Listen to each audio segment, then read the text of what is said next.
and I will take our love together to some sky where we can be alone and faith renew and find the hollows where those flowers grew, those first sweet violets of early spring, which come in whispers, thrill us both and sing of love unspeakable that is to be. Oh, promise me, oh, promise me. Oh, promise me that you will take my hand, the most unworthy in this lonely land, and let me sit beside you in your eyes, seeing the vision of our paradise, hearing God's message while the organ rolls its mighty music to our very souls. No love less perfect than a life with thee. Oh, promise me, oh, promise me.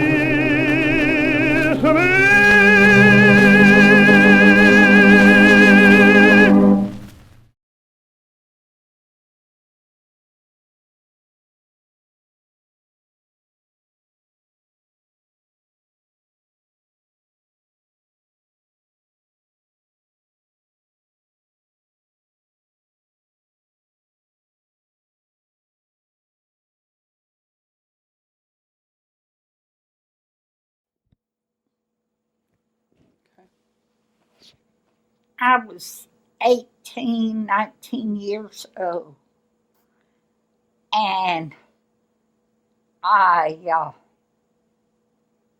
thought he looked like Pat Boone, like everybody said.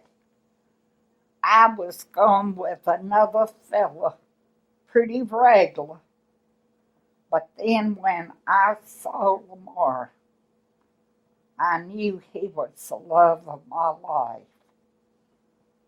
and he has always lived up to that description of him.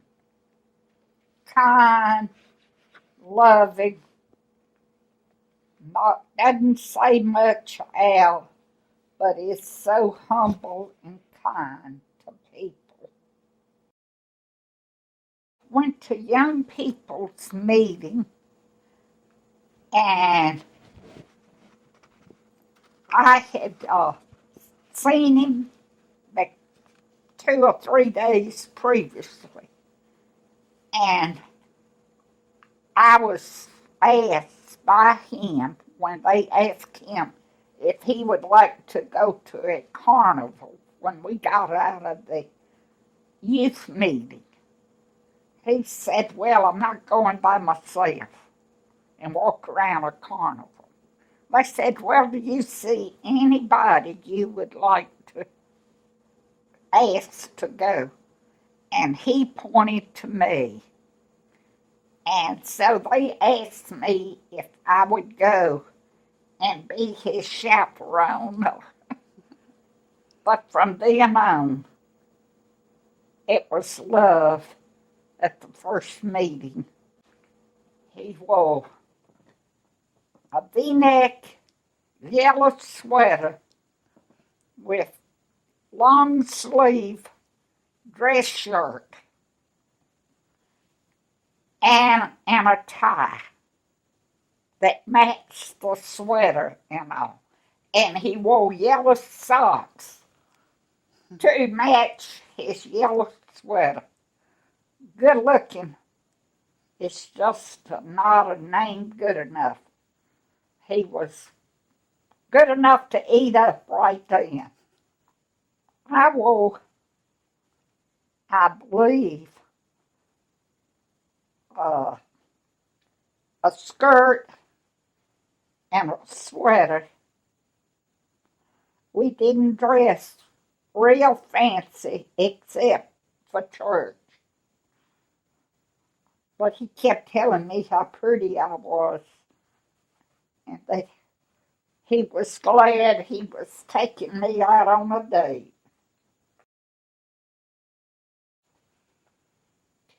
We had talked about our desires and we wanted to do in life. And he asked me if I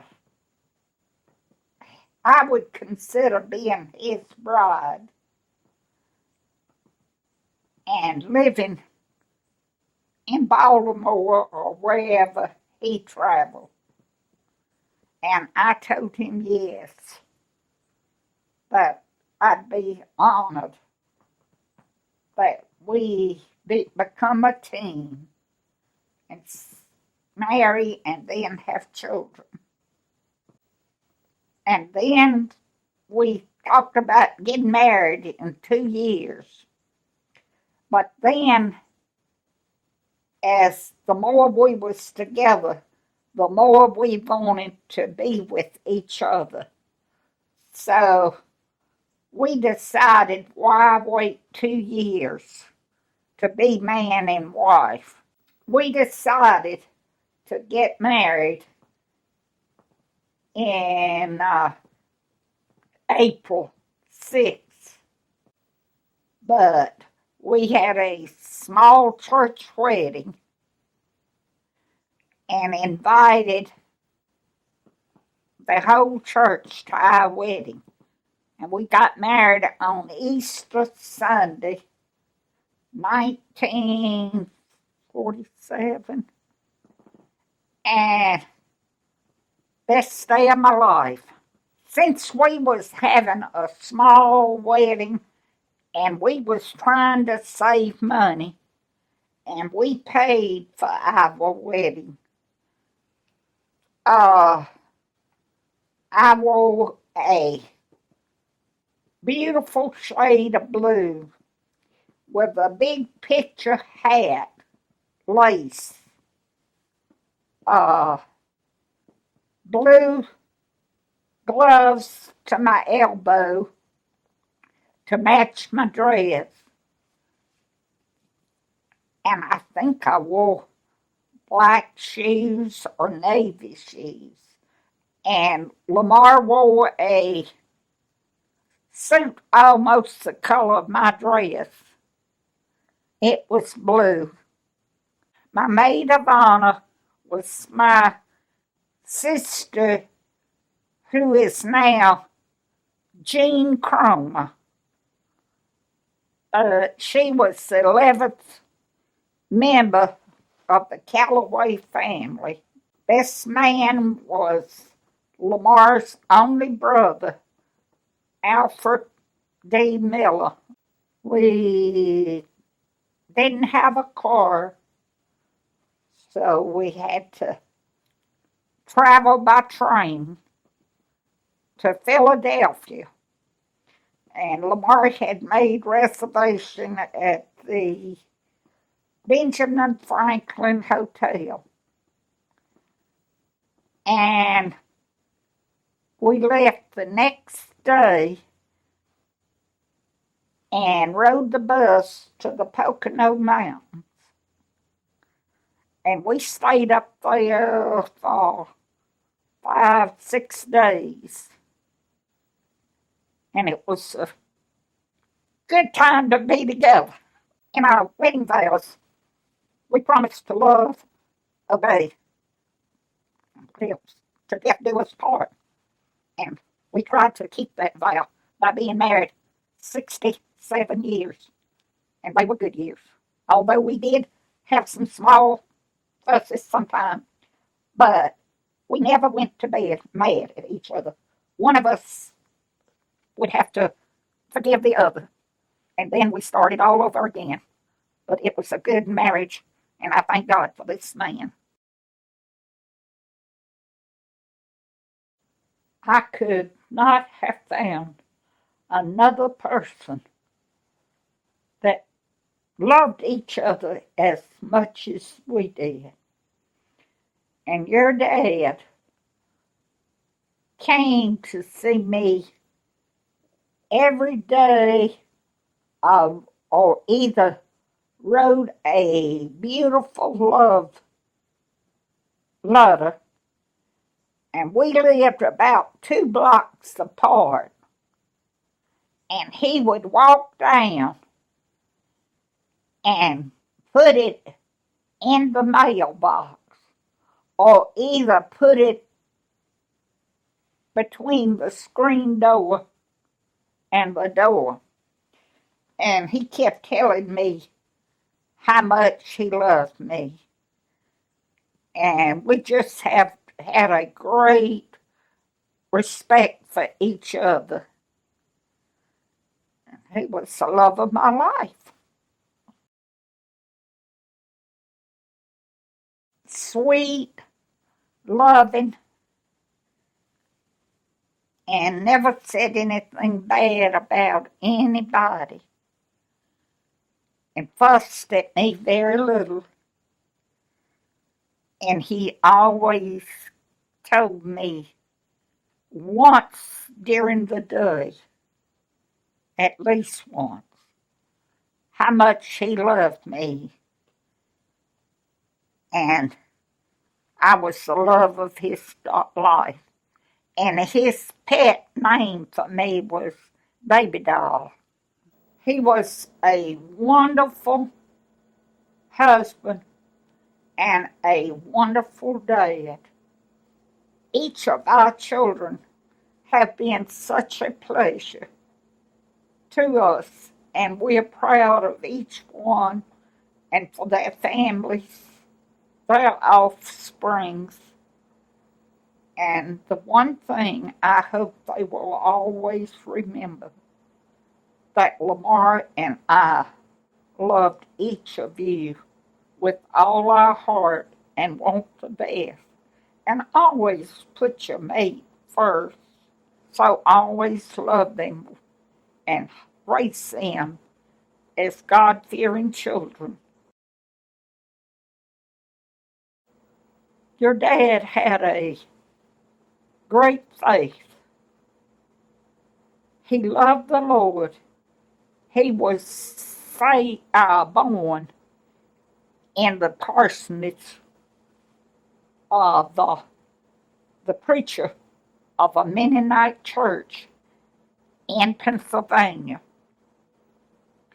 He was named George after the minister whose house he was born in. When he was 7 years old, he gave his heart to the Lord. He always kept his Bible close by when he went to the bathroom. And that was his favorite place to meditate. And as he got older and worked, most of the time it was in the afternoon when he had time to meditate and think. But he was a God-fearing man, and he always wanted his family to love the Lord and to be a tither, and not only give of your means, but also your time and love to other people too.